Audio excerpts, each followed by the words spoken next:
Plato is considered one of the most influential authors in the history of philosophy.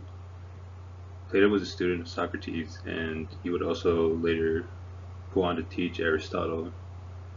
As an Athenian citizen, he became the founder of the Academy, which is one of the first real universities to be established.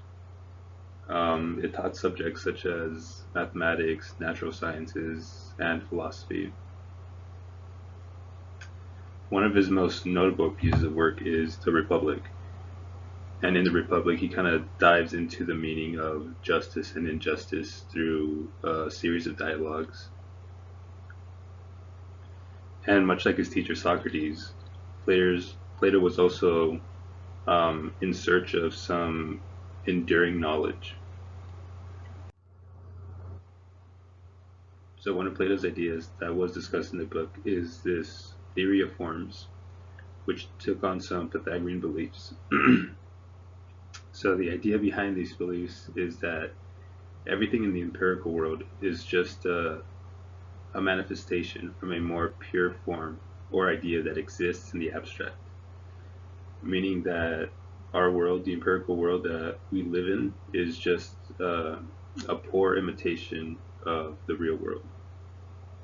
And this sounds a little complicated, but there was an example that was given in the book that did clarify this a bit.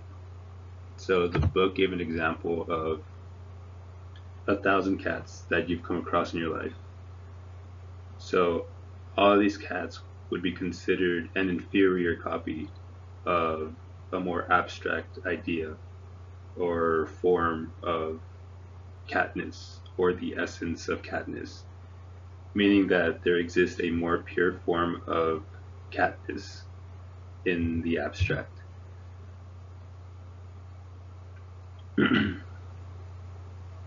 And these kind of pure forms don't just exist with cats, they exist with everything.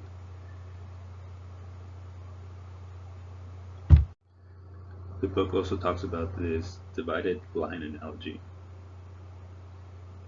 And one way to look at this analogy is to kind of think of it as a hierarchy of knowledge. So Plato would consider images as one of the lowest truths in reality. These would include such things as reflection of objects, their shadows, portraits of an object that's no longer there. And right above that are the visible or empirical things.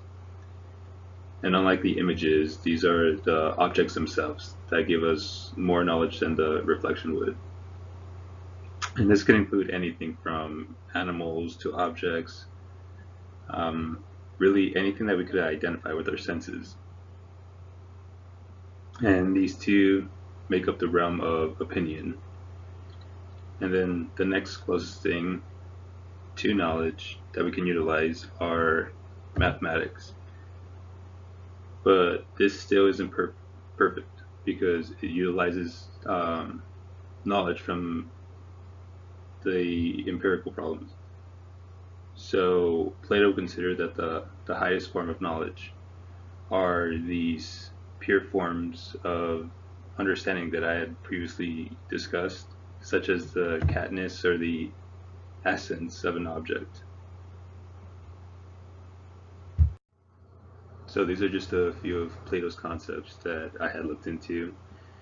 And it's because of Plato's search for knowledge that it helped establish some of the concepts of cognitive psychology by giving us a unique look on perception and problem solving, creativity, and thinking in a similar way that other philosophers have before and after him.